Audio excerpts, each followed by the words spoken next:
Bienvenido a la segunda semana del curso de Introducción a Misionología. Espero que la semana pasada haya sido de bendición a todos ustedes y que hayan aprendido mucho. Bueno, la semana pasada hablamos de la perspectiva bíblica, pero del Antiguo Testamento. En esta semana vamos a hablar un poco de la misión de Dios en el Nuevo Testamento. En el Nuevo Testamento tenemos que pensar que existe una teología contextualizada. Están llegando a otros pueblos. Es un poco distinto de lo que vimos en el Antiguo Testamento.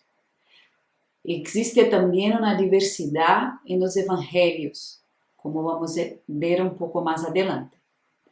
Y hay un tema central de la misión de Jesús, que es el reino de Dios.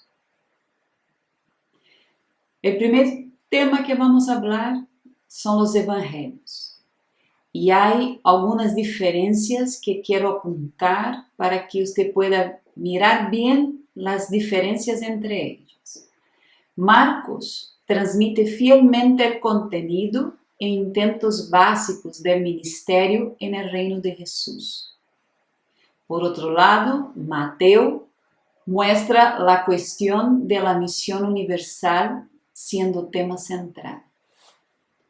Lucas y Hechos es una obra de 2 volúmenes, donde encontramos la presentación más clara de la misión universal de la Iglesia en todo el Nuevo Testamento. Y por fin, Juan, que tiene un foco cristológico, es distinto de todos los otros. Hechos. El primer asunto de Hechos es una conferencia misionera que duró 40 días. Usted puede imaginar lo que fue esa conferencia.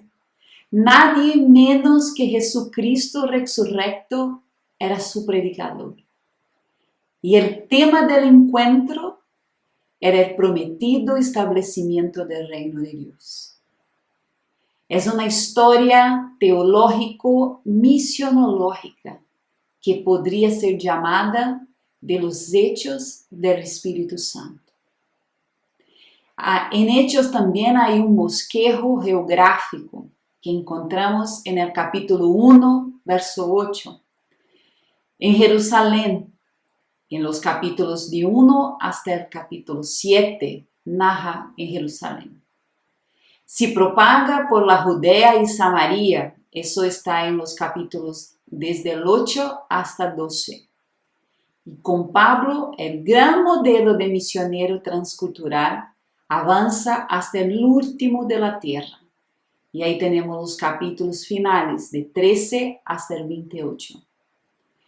Con el testimonio perseverante de los cristianos y de las cristianas que siguieron el ejemplo de Pablo y de los demás apóstoles, en pocos siglos Roma tornóse el centro de la iglesia. Hechos es el centro del Nuevo Testamento. Da continuidad a la historia inacabada de Cristo y termina con la historia inacabada de la iglesia, por él empezada, mientras mira hacia el futuro. Y aquí es donde nos encontramos nosotros, que tenemos que completar esa obra inacabada. Lucas presenta en el Evangelio la misión de Jesús y en Hechos su continuación en la misión de los apóstoles y de la comunidad. No hay dudas de que Hechos fue un documento misionero escrito por una iglesia engajada en misiones.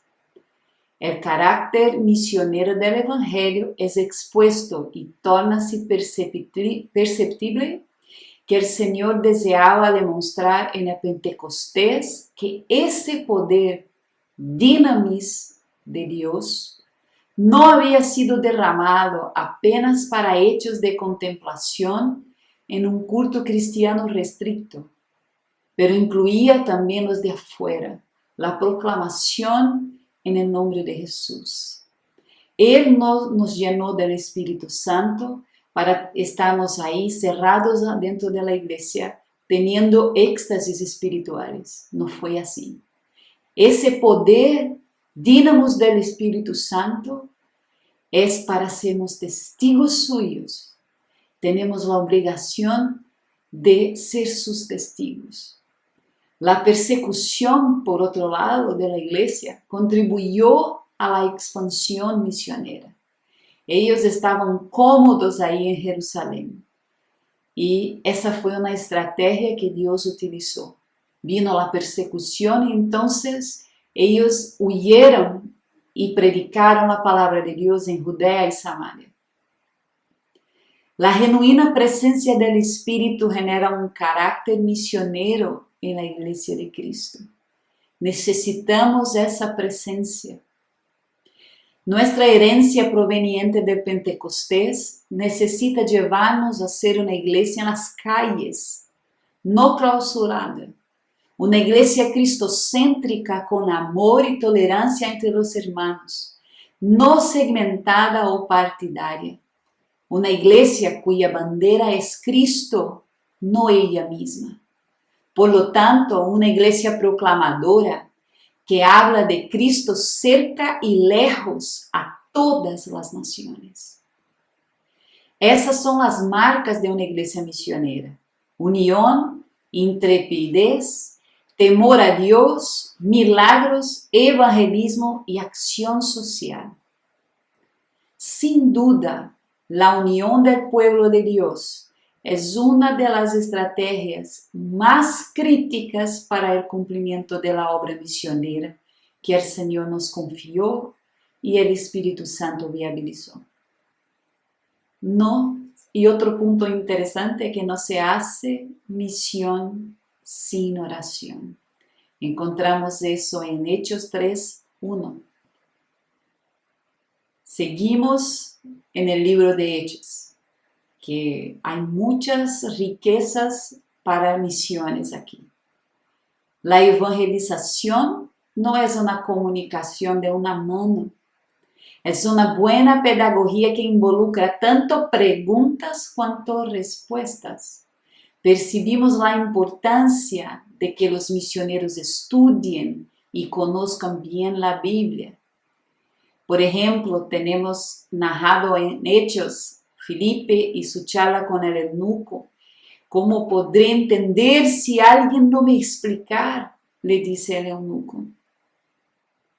Misión es movimiento, es estar atento para las oportunidades que surgen. La capacitación viene del Espíritu, pero la responsabilidad es nuestra. Testimoniar es comunicar lo que se vive o de que se tiene alguna experiencia. Tú no puedes ser testigo de algo que no presenció, que no vivió. Tienes que tener una experiencia con ese Espíritu Santo para poder ser testigo. Comer juntos también era otro tema que se habla mucho en Hechos, que es compartir de una comunión íntima. Y no hay misión sin esa comunión. Si miramos hacia el capítulo 11, el verso 27 hasta 30, podemos ver que todas las iglesias tenían necesidades, pero todas tenían algo para ofrecer. No podemos estar cerrados en nuestras mismas necesidades. Tenemos que mirar hacia afuera. Hechos también relata de mujeres en la misión de Dios. Pablo cita 30 colaboradores y de esos 30, 11 son mujeres.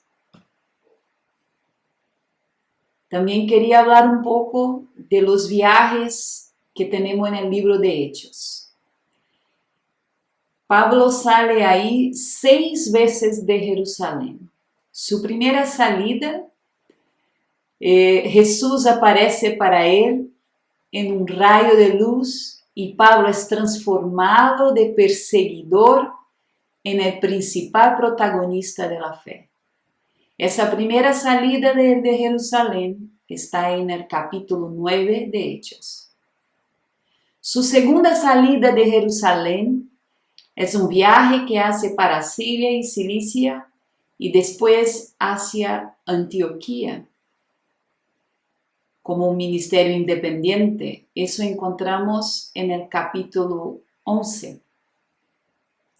Su tercera salida de Jerusalén es conocida como su primera viaje misionera y que fue con Bernabé y Juan Marcos. Eso encontramos en los capítulos 13 y 14. Su cuarta salida de Jerusalén, que es llamada y es conocida como segunda viaje misionera, fue con Silas, y eso está en los capítulos 15 hasta 18.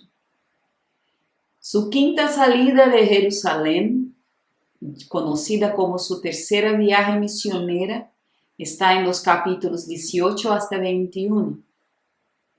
Y su última salida, la sexta salida de Jerusalén, él sale como prisionero en camino para Roma, que está en los capítulos finales del 21 hasta 28. Bueno, ahora vamos a hablar de la estrategia misionera del apóstol Pablo. Primero, él concentrábase en centros urbanos estratégicos, como por ejemplo Antioquía y Filipos. O sea, llegar en un centro urbano donde hay mucha gente y no pensar en pueblos chicos. Y para de ese centro urbano grande, alcanzar los chicos después.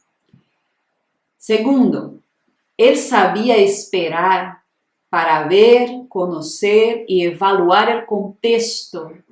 Entonces, después de algunos días en el lugar, después de un tiempo de evaluar, entonces él empezaba a predicar. Tercero, él empieza siempre con diálogo, siempre con personas interesadas en Dios, una charla. Y cuarto, depende de la acción de Dios, porque es el Espíritu Santo quien convence al hombre del pecado. Por ejemplo, en el capítulo 16, verso 14, Dios abrió el corazón de Lidia. Entonces el apóstol Pablo sabía que debería depender de la acción de Dios.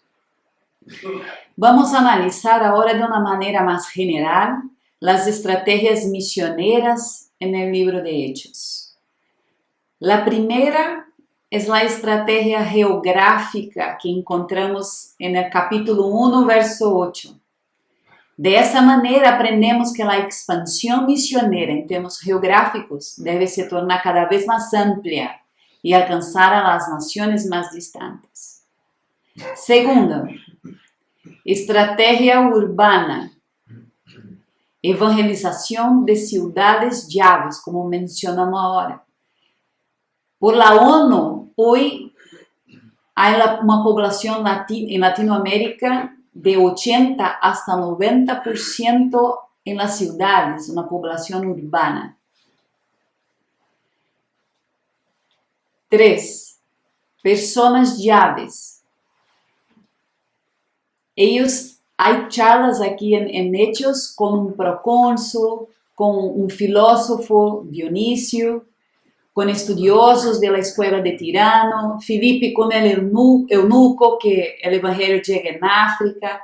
Entonces, hablar con personas llaves también es una estrategia misionera. 4. Iglesias autóctonas. En capítulo 20, verso 28. Entonces, ¿cómo es la idea de esas iglesias? Ellas deberían buscar desarrollar un liderazgo local capacitado. O sea, cuando llega un misionero, él no debe hacer todo. Él debe desarrollar un liderazgo en el local donde está. Debe llevar en cuenta las propias necesidades financieras de ese lugar. Debe asumir la tarea de llevar el evangelio adelante. Y también tener una dependencia excesiva enflaquece la iglesia y perjudica la eficacia y la integridad de su testimonio en la sociedad. Entonces no se debe depender de recursos externos siempre. Y sí empezar a ayudar a iglesias ahí en el campo misionero mismo. 5. Plantación de iglesias. Hay que tener coraje en compartir la palabra de Dios. Osadía en transponer barreras culturales de modo intencional o no.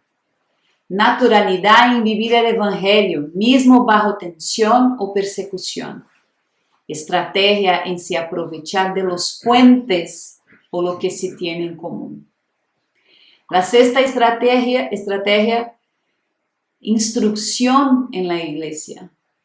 Una iglesia no puede vivir, crecer, establecerse relevante, ser autosustentable sin la realidad de una enseñanza bíblica intencional y perseverante, como podemos ver el ejemplo de Bernabé. 7. Influencia de una iglesia misionera. Discípulos bien entrenados son una poderosa herramienta en las manos de Dios para llegar hasta la comunidad que los rodea. Una iglesia misionera llena del Espíritu Santo anuncia a Cristo y no a sí misma. 8. Iniciativa y participación de la iglesia misionera. Podemos ver en el capítulo 11, del verso 27 hasta 30. Esa dimensión de generosidad solo existe en la vida de la iglesia que mira más allá de sus límites. Y 9. Hacer tiendas, sacerdotes laicos. Todas esas estrategias encontramos en el libro de Hechos. También quería mencionar un punto importante que está aquí en el libro de Hechos, que son profesionales en misión. Como estábamos hablando de hacedores de tiendas. Bueno, el trabajo es sagrado. El castigo dado al hombre por el pecado no fue el trabajo, como muchos interpretan. Fue la dificultad del trabajo que se tornó pesado. Y otro punto es los hacedores de tiendas, que era fabricación de lonas de cuero. Hoy el término es usado de manera mucho más amplia, simbolizando todos aquellos que ejercen actividades humanas del día a día, mientras testimonian su fe. O sea, hay misioneros hoy que tienen un trabajo afuera de la iglesia para sostener su trabajo como misionero en la iglesia. Son llamados de misioneros voluntarios que pueden tener ese costeo de su trabajo misionero. Otro término muy importante es misión integral. Eso incluye evangelización, discipulado y acción social. Si una persona tiene hambre, no va a escuchar la predicación. Tenemos que pensar en el ser humano como una persona sola, que tiene varias dificultades y varias necesidades. Entonces, como iglesia tenemos que atenderlas. Bueno, eso todo está en el libro de Hechos. Ahora quería decir un poco de los escritos del apóstol Pablo. Pablo es quien ofrece la presentación más profunda y sistemática de una perspectiva universal de la misión cristiana. Esas cartas que él escribió fueron escritas en un periodo de actividad misionera de Pablo. Entonces es un misionero escribiendo a las iglesias. Pablo presenta la convicción de que el Dios de Israel elige a todos, tanto judíos como griegos, para la salvación en Jesucristo. Y en sus libros, en sus cartas, encontramos también muchas estrategias misioneras. También tenemos que mencionar un poco de las epístolas generales y de Apocalipsis. La tarea de la iglesia, el enfoque sigue siendo el mismo. que es dar testimonio.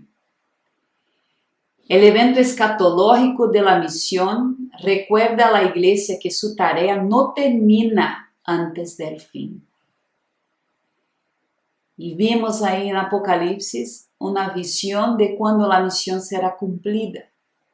Y Dios quiere que tantas personas como sean posibles estén presentes ahí. Y eso es nuestro gran desafío. Quería hacer un paralelo con la semana pasada, cuando decimos que en el Antiguo Testamento la misión era centrípeta. En el Nuevo Testamento podemos llamar la misión de centrífuga. Centrífuga es la fuerza que expande hacia afuera de sí misma. Demuestra un principio misionero aplicado a la Iglesia de Jesucristo. Al contrario de la nación de Israel, Dios no quiere que la iglesia se quede quieta y atraiga otros pueblos de su propia cultura y nacionalidad. Él quiere que ella lleve a Cristo a todos los pueblos no alcanzados de la tierra. En Hechos 1:8, la iglesia fue comisionada por Jesucristo para esparcir las buenas nuevas en Jerusalén, en Judea, en Samaria y entre todos los pueblos no alcanzados, hasta lo último de la tierra.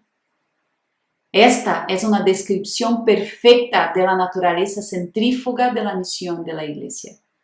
Ella jamás debe esperar que los pueblos no alcanzados vengan hasta ella. Debe salir.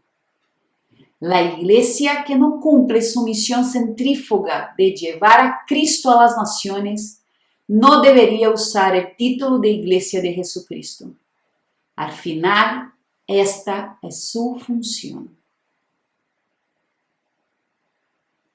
Que Dios te bendiga, que puedas leer los textos y estudiar y ser muy bendecido. Hasta la próxima semana.